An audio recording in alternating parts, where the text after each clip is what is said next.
When researchers shared their findings a couple of months ago that not just concussions, but hits to the head can trigger the degenerative brain disease known as CTE, they hoped it would resonate with one group in particular, high school football players.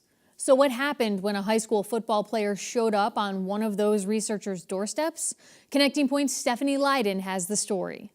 Early in the football season, Alex Rivero, number 41, hit the streets to raise money for the Newton North Tigers. There's a thing called Blitz Day. You go out for like 3 hours, you just sell. You just sell, sell, sell. Rivero took his bike door to door until there was time for just one last stop. Walk up the stairs, ring the doorbell. Lee Goldstein was home working on the paper that would become big news. It included these brain images, evidence that playing high school football can trigger the early stages of CTE, or chronic traumatic encephalopathy. This is the beginning of a dementing process. To see this in a teenage brain, that's tough. That's really tough.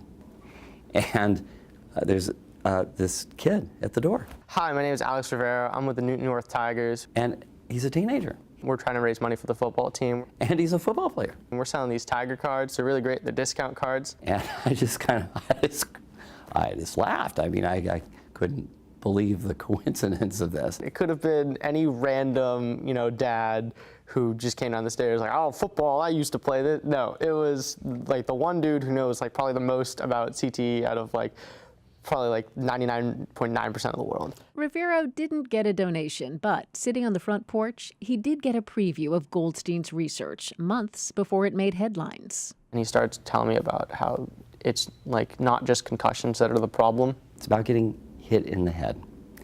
And that the more hits he gets, the greater the risk for this disease. I didn't realize how little damage you needed to actually suffer from CTE. Were you hoping to convince him to perhaps no longer play football?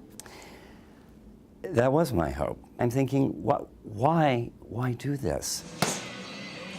Rivero says for the same reason he enjoys a sport with an even higher risk for CTE, boxing. There's something about it when you're boxing or when you're playing football.